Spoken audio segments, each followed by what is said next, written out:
નમસ્કાર વિદ્યાર્થી મિત્રો, સરસ્વતી ગ્રુપ ઓફ એજ્યુકેશન દ્વારા ચાલતા આ ઈ લર્નિંગ પ્રોગ્રામમાં હું બ્રિજેશ સાકડેચા ફરી એકવાર આપ સૌનું હાર્દિક સ્વાગત કરું છું. આપણે ધોરણ 9 ની અંદર વિજ્ઞાન વિષયની અંદર ચેપ્ટર નંબર 12 નો અભ્યાસ કરતા હતા કે જેનું નામ છે ધ્વનિ. તો આ ચેપ્ટર અંદર આપણે ઘણી બધી વસ્તુ શીખી ગયા. ઓકે, કે આપણી આસપાસ કે જે જેનો આપણે બહુ વધારે ઉપયોગ કરીએ છીએ એ અવાજ જે છે એમાં કેટલું બધું વિજ્ઞાન સંકળાયેલું છે. બરોબર, આપણે જોયું કે ધ્વનિ એક પ્રકારની ઉર્જાનું સ્વરૂપ છે કે જે આપણા કાનમાં શ્રવણની સંવેદના ઉપજાવે છે. આ સિવાય આપણે જોયું કે ધ્વનિ જે છે એને આગળ વધવા માટે કેની જરૂર પડે તો કે માધ્યમની જરૂર પડે. એટલે કે ભાઈ હવા હશે, કોઈ ઘન પદાર્થ થઈ છે, કોઈ પ્રવાહી પદાર્થ થઈ છે તો જ એમાં ધ્વનિ આગળ વધી શકશે. ક્લિયર? શૂન્યાવકાશ હોય તેમાં ધ્વનિ આગળ વધી શકશે નહીં. એ આપણે પ્રયોગ દ્વારા પણ સાબિત કર્યું હતું. બરોબર ને છોકરાઓ? આપણે વિદ્યુત બેલ વાળો, ઇલેક્ટ્રિક બેલ વાળો મસ્ત મજાનો પ્રયોગ કર્યો હતો. ઓકે, આ સિવાય તો કે ધ્વનિનું પ્રસરણ કઈ રીતે છે તો કે ભાઈ સંઘનન વિઘનન, સંઘનન વિઘનન, એ રીતે ધ્વનિનું પ્રસરણ થાય. ઓકે, બીજી રીતે એટલે કે એ જ રીત પણ કઈ રીતે તમે એક્સપ્લેન કરી શકો તો કે જ્યારે હું બોલું ત્યારે જે ધ્વનિ તરંગ છે એ આપણી આજુબાજુ હવાના તરંગ છે એને ધ્રુજાવે, એ એની બાજુના એમ કરતાં ખોદતા જાય અને તમારા કાન સુધી પહોંચતા જાય. ઓકે, તો આ રીતે ધ્વનિનું પ્રસરણ થાય. ત્યારબાદ આપણે અગત્યનું આ મસ્ત મજાની આકૃતિ જોઈ દીજો. આ યાદ રાખજો છોકરાઓ કે આ રીતે કોઈ ધ્વનિ તરંગ આપણી પાસે આવે એટલે કે ધ્વનિનું તરંગ કોઈ આવી રીતે હોય. ઓકે, તો આ પ્રકારના જે ધ્વનિ તરંગ છે એમાં અહીંયા બધી લખેલું છે તરંગ વિક્ષોભ. તરંગ વિક્ષોભ એટલે તો કે માધ્યમમાં ડિસ્ટર્બન્સ કર્યું આપણે તો જ, એટલે કે કંપન કરાયું. ઓકે, એટલે આને તમે કંપન પણ કહી શકો અને આને કહી શકો સમય. ઓબ્વિયસ વાત છે, ધ્વનિ છે એ કંપનથી જ ઉત્પન્ન થાય છે, ધ્રુજારીથી જ ઉત્પન્ન થાય છે. ઓકે, હવે તો કે આમાં આપણે અલગ અલગ રાશિઓ ભણી દીધી. હું દર વખતે તમને રિપીટ કરાવીશ અને કરાવીશ. બરોબર? આમાં આપણે કઈ કઈ રાશિઓ જોઈ હતી તો કે સૌથી પહેલા આપણે જોયું હતું, યાદ કરો તો કે તરંગ લંબાઈ,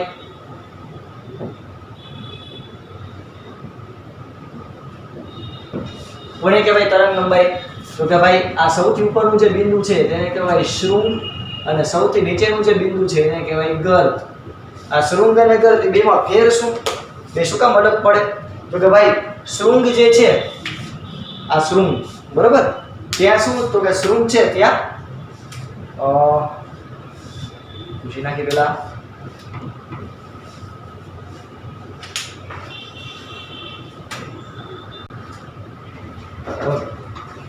તો આપણે જોયું કે સૌથી ઉપરના ભાગે શૃંગ આવેલો હોય અને સૌથી નીચેના ભાગે ગર્ત.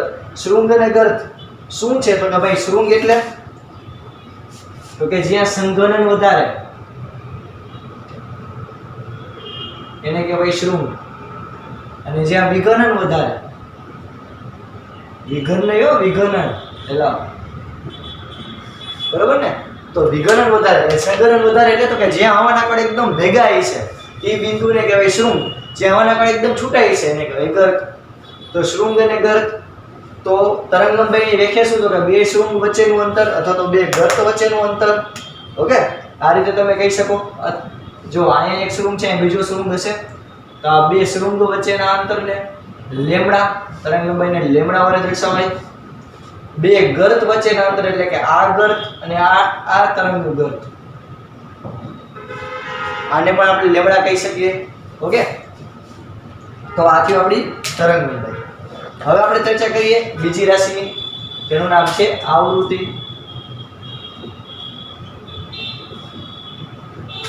કે જેને સ્મોલ v વડે દર્શાવાય. આવૃત્તિ એટલે તો કે 1 સેકન્ડમાં અથવા તો એકમ સમયમાં થતી દોલનોની સંખ્યા. એટલે કે કોઈ પણ વસ્તુ છે એ 1 સેકન્ડમાં કેટલું કંપન કરે છે, કેટલું ધ્રુજારી અનુભવે છે એને કહેવાય આવૃત્તિ. ઓકે, ફોર એક્ઝામ્પલ આવૃત્તિ છે શું તો કે 1 સેકન્ડમાં અથવા તો એકમ સમયમાં થતી દોલનોની સંખ્યા.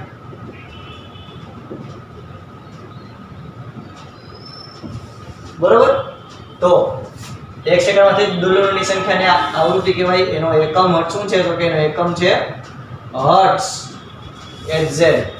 એટલે કે તમને એમ કીધું હોય કે 500 હર્ટ્ઝ, જેનો મીનિંગ શું છે તો કે એ જે કણ છે એની અંદર જે પાર્ટિકલ છે એ 1 સેકન્ડમાં 500 વાર કંપન કરે છે. આ સિવાય ત્રીજી રાશિ આપણે કઈ જોઈ તે યાદ કરો વિદ્યાર્થી મિત્રો. તરંગ લંબાઈ, આવૃત્તિ, આવર્તકાળ. આવર્તકાળને કેપિટલ T વડે દર્શાવાય. ઓકે, આવર્તકાળ એટલે શું તો કે એક દોલન પૂરું કરવા, આ એક દોલન પૂરું કરવા માટે લાગતો સમય.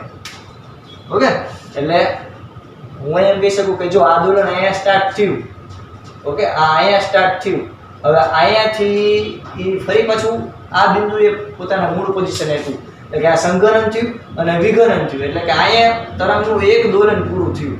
તો આ એક દોલન પૂરું કરવા માટે લાગતા સમયને કહેવાય આવર્તકાળ T. અહીંયા સમય છે, આટલા એક દોલન પૂરું કરવા માટે લાગતા સમયને કહેવાય આવર્તકાળ. તો આપણે અહીં લખી કે એક દોલન પૂરું કરવા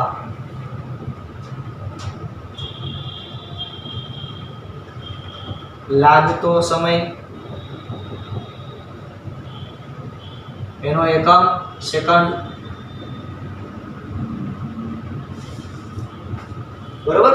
ચાલો, આ સિવાય આપણે આ 3 થયા એ તો કઈ ભૌતિક રાશિઓ હતી. આ સિવાય આપણે ભૌતિક રાશિઓ ન હોય એવી 3 લાક્ષણિકતા જોઈતી ધ્વનિ. કઈ કઈ 3 લાક્ષણિકતા હતી છોકરાઓ યાદ કરવો જોઈએ. Very good. સૌથી પહેલી છે ધ્વનિની પિચ, એટલે કે ધ્વનિ તરંગની પિચ. બીજી છે ધ્વનિની પ્રબળતા, અને ત્રીજું ધ્વનિની ગુણવત્તા. ઓકે, આ 3 વસ્તુ આપણે જોઈ હતી. ધ્વનિની કહેવાય કે પિચ, પ્રબળતા અને ગુણવત્તા.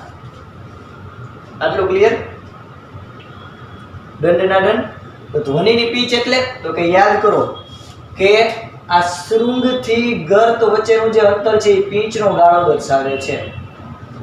ઓકે, આટલું જે અંતર હોય એને આપણે કહીશું પિચ.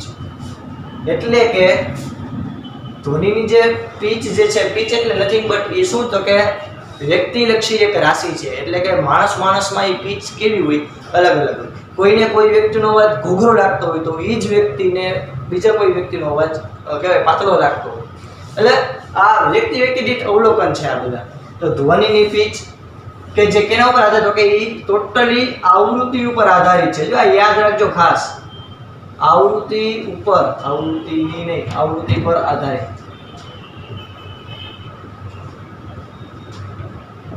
ધ્વનિની પ્રબળતા એટલે તો કે તમે જે અવાજ સાંભળો છો એ એકદમ બહુ ફાસ્ટ છે કે બહુ ધીમો, એટલે કે બહુ પ્રબળ છે કે બહુ નિર્બળ, એ કોણ નક્કી કરે તો કે ધ્વનિની પ્રબળતા. ધ્વનિની પ્રબળતા એ તમે કેના દ્વારા નક્કી કરી શકો તો કે ભાઈ ધ્વનિની પ્રબળતા એ તમે કંપ વિસ્તાર દ્વારા નક્કી કરી શકો. કેની દ્વારા છોકરાઓ? કંપ વિસ્તાર દ્વારા નક્કી કરી શકો. ધ્વનિની પિચ છે એ આવૃત્તિ ઉપર આધારિત છે, આવૃત્તિથી નક્કી કરી શકો. જ્યારે ધ્વનિની પ્રબળતા એ કંપ વિસ્તાર, એટલે કે તમે માની લો કે આવું કોઈ ધ્વનિ તરંગ છે, તો આ ધ્વનિ તરંગનો કંપ વિસ્તાર કેટલો છે, આ એ એટલે કંપ વિસ્તાર. યાદ છે છોકરો? તો કંપ વિસ્તાર કેટલો છે એ કહી શકાય. ધ્વનિની ગુણવત્તા એટલે તો કે તમે જે ધ્વનિ સાંભળો છો એ પ્રોપર લયમાં છે કે નથી. ઓકે, એટલે આમાં આપણે બે વસ્તુ જોઈએ કે લય કોને કહેવાય, સ્વર ટોન કોને કહેવાય, અને ઘોંઘાટ કોને કહેવાય. લય એટલે તો કે ભાઈ એક જ આવૃત્તિ ધરાવતું હોય એવું કોઈ તરંગ હોય, એક જ આવૃત્તિ ધરાવે, જેમ કે ઓલો ચીપિયો સ્વર કાંટો એક જ આવૃત્તિ ધરાવે. તો એક જ આવૃત્તિ ધરાવે, જેમ કે હું કોઈ એક સુર બોલું, જેમ કે સા, હું ફોર એક્ઝામ્પલ એક જ સ્વર બોલું, એક જ સુર બોલું, રે, તો રે એ ખાલી એક જ સુર થયો. તો એક જ આવૃત્તિ હોય એને કહેવાય લય ટોન. સ્વર ટોન એટલે તો કે મિશ્ર આવૃત્તિ ભેગી થાય. એટલે ઘણા બધા ધ્વનિ તરંગો ભેગા થઈને મસ્ત, જેમ કે કોઈ ગિટાર વગાડે, કોઈ વાંસળી વગાડે, કોઈ તબલા વગાડે, ને મસ્ત મજાનું બેકગ્રાઉન્ડ મ્યુઝિક તૈયાર થાય. અને કોઈ પણ સોંગ સાંભળતા હોય એમાં પાછળ મસ્ત મજાનું બેકગ્રાઉન્ડ મ્યુઝિક વાગતું હોય, બરોબર ને છોકરાઓ? તો એ સ્વર ટોન કહી શકું. ઓકે, જેને આપણે કહીએ મસ્ત ટ્યુન છે, બોલો ટ્યુન મસ્તીની, મ્યુઝિક ટ્યુન મસ્તીની. આ ઘોંઘાટ એટલે તો કે ઘોંઘાટ એટલે આપણે ભણ્યા હતા અનિચ્છનીય વોઇસ.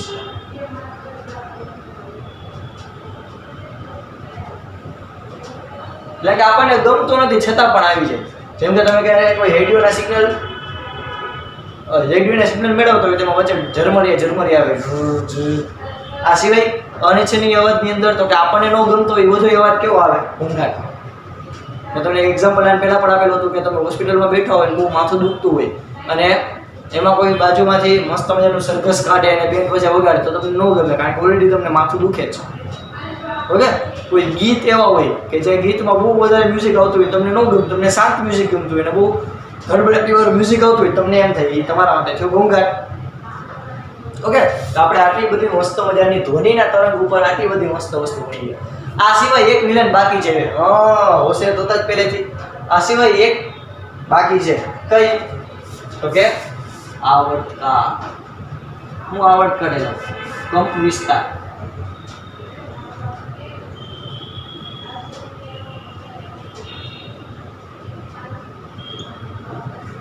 ઓકે, કંપ વિસ્તારને કેના વડે દર્શાવાય છોકરાઓ?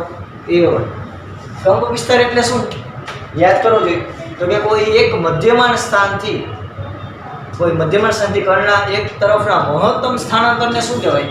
કંપ વિસ્તાર. એટલે કે જો આ કણ અહીંયાથી ગતિની શરૂઆત કરે, આ હવાનો કણ છે અહીંયાથી ગતિની શરૂઆત કરે તો એક બાજુ મહત્તમ ગયો, જો અહીંયા લગી મેક્સિમમ ગયો, પછી આગળ નથી જતો, પછી પાછો વળી ગયો, તો અહીંયા સુધી મેક્સિમમ ગયો, તો એટલા અંતરને શું કહેવાય? કંપ વિસ્તાર. ઓકે, મેં તમને પહેલા પણ સમજાવ્યું હતું કે કોઈ તરંગ કોઈ દોલન હોય અહીંયા આવી રીતે છે, અહીંયાથી શરૂઆત કરી એટલે એનું મધ્યમાન સ્થાન થયું, અહીંયાથી એક બાજુ આમ મેક્સિમમ જાય અહીંયા સુધી જાય છે અને પછી ફરી પાછો આમ પાછો વળી જાય તો અહીંયા સુધી મેક્સિમમ ગયો, તો એટલા ગાળાને શું કહેવાય? કંપ વિસ્તાર. બરોબર? તો કંપ વિસ્તાર એટલે શું? તો કે હું કહી શકું કે કોઈ મધ્યમાન સ્થાનથી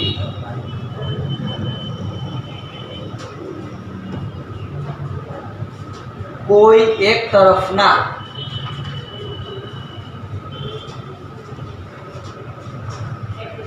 મહત્તમ સ્થાનાંતરને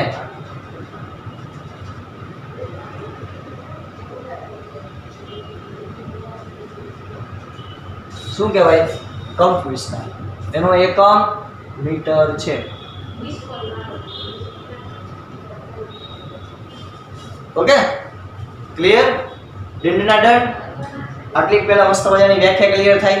હવે આપણે આના પછી આગળ વધીએ. હું તમને એક મસ્ત મજાની વસ્તુ કહું, તમે મને કહો હવે કે તમારા માટે ગિટારનો અવાજ જે છે એની પીચ વધારે હશે કે કોઈ વાહન હોર્ન વગાડે છે પીપ પીપ પીપ પીપ તો એનો વધારે હશે પીચ? કેની પીચ વધારે હશે? વિચારીને જવાબ આપજો છોકરો. કેની પીચ વધારે હશે? પીચ કહું છું. પીચ એટલે તો કે આવૃત્તિ. ગિટારની આવૃત્તિ વધારે હશે કે કોઈ વાહન જાય છે હોર્ન વગાડે છે? વેરી ગુડ, ગિટારની. કારણ કે ગિટાર હોય એની આવૃત્તિ ખૂબ ઊંચી હોય, એની તરંગ લંબાઈ નાની હોય અને એની આવૃત્તિ ખૂબ ઊંચી હોય, ઝંઝણાટી બોલી જાય. બરોબર? તો આવી રીતે તમે ઘણા બધા એક્ઝામ્પલ ને તમે કમ્પેરિઝન કરીને પણ તમે શીખી શકો છો. ક્લિયર? ઓકે, હવે આ સિવાય આપણે આના પછી હવે નવી એક રાશિ, મારી રાશિ તો ખૂટતી જ નથી કા, એ રાશિ, આ એ રાશિ. જો હવે તો કે અહીંયા આપણે રાશિની ચર્ચા કરીએ તો વળી પછી એક નવી રાશિ લોકલાગણીને ધ્યાનમાં રાખી જેનું નામ છે તરંગ વેગ. શું? તરંગ વેગ. હવે તમે વેગ ભણી ગયા છો. ઓકે, ચેપ્ટર નંબર 8 એની અંદર ગતિ ચેપ્ટરની અંદર તમે ભણી ગયા છો વેગ. કોને કહેવાય વેગ? તો કે ભાઈ આપણને ખબર છે વેગ એટલે તો કે સ્થાનાંતર ના છેદમાં સમય. યાદ છે છોકરો? સ્થાનાંતરના છેદમાં સમય. તો જો મારે તરંગનો વેગ ગોતવો હોય, ઓકે, તરંગના વેગને હું નામ આપી દઉં v. મારે તરંગનો વેગ જોતો હોય તો મારે તરંગનો વેગ, તો આપણું સૂત્ર શું છે વેગનું? તો કે સ્થાનાંતરના છેદમાં સમય.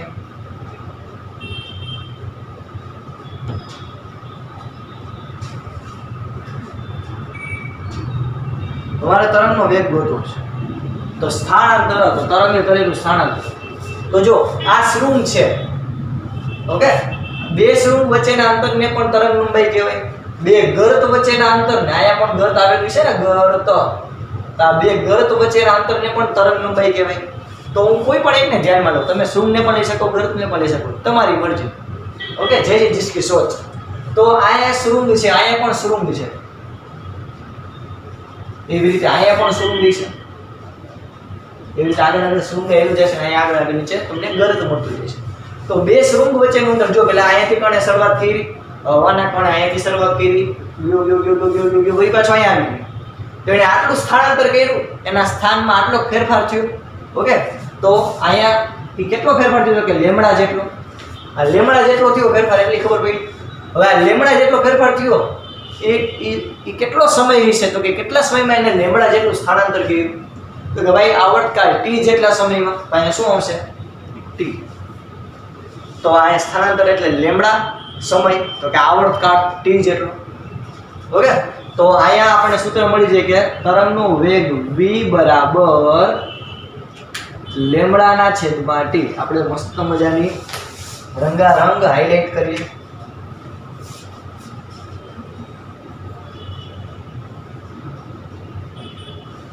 બરાબર છોકરાઓ, આપણે બે અગત્યના મુદ્દા છે લાવો.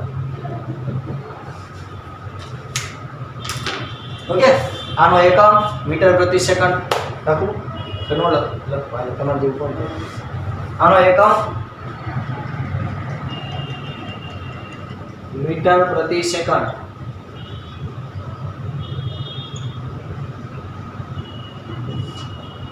ઓકે, આનો એકમ મીટર પ્રતિ સેકન્ડ.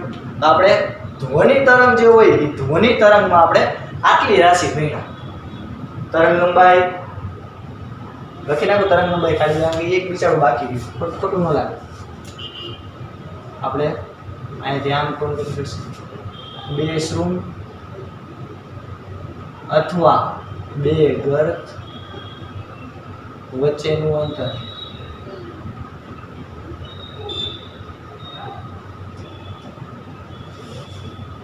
ઓકે, તરંગ લંબાઈ ભણ્યા, આવૃત્તિ ભણ્યા, આવર્તકાળ ભણ્યા, ધ્વનિની પીચ, ધ્વનિની પ્રબળતા અને ધ્વનિની ગુણવત્તા. આ ત્રણ છે એ શું છે? તો કે ભાઈ આ ત્રણ છે એ ધ્વનિની લાક્ષણિકતા છે.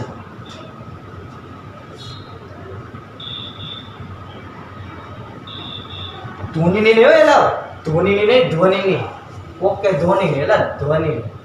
અને આ ત્રણ છે એ શું છે? કે આ ત્રણ છે એ ભૌતિક રાશિ છે. ઓકે, એને કાંઈક એકમ છે ને એવું બધું છે. આને એકમ છે, આ ત્રણેયને તમે કોઈ સાધનથી માપી શકો. આના સૂત્ર છે કે આ બધા નામઠામ વિનાના, એટલે આપણે આને શું કહીશું? ધ્વનિની લાક્ષણિકતા. ઓકે, આ પણ ભૌતિક રાશિ છે અને આ પણ ભૌતિક રાશિ છે. ક્લિયર થયું છોકરાઓ? ઓકે, ચાલો, ઓલમોસ્ટ આપણે બધું ક્લિયર થઈ ગયું. હવે મસ્ત મજાનો એક દાખલો કરીએ, નાનો અમથો દાખલો કરીએ.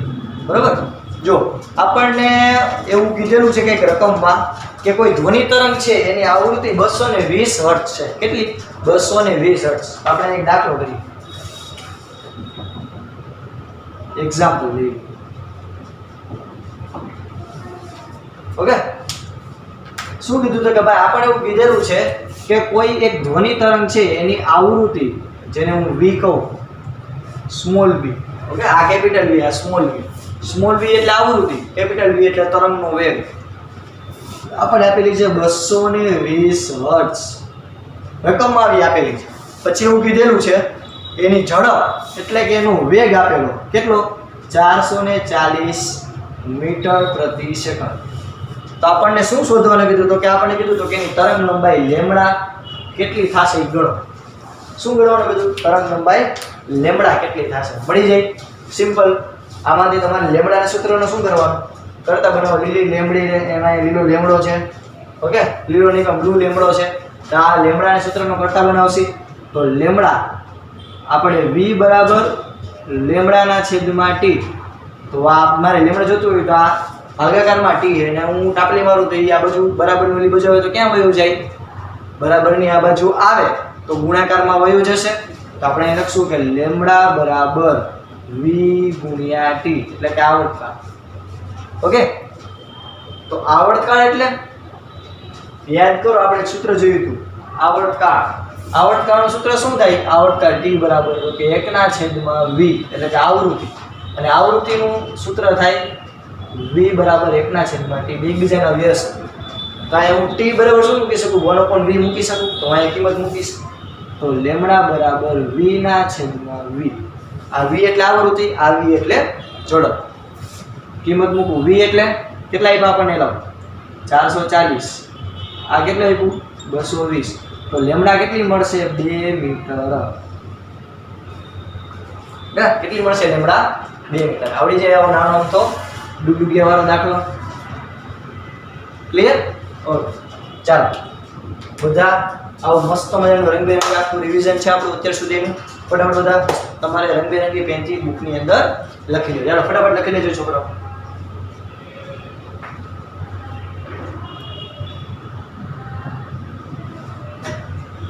ઓકે ચાલો અહીંયા સુધી રાખીએ. જય ભારત, જય હિન્દ લખી લેજો.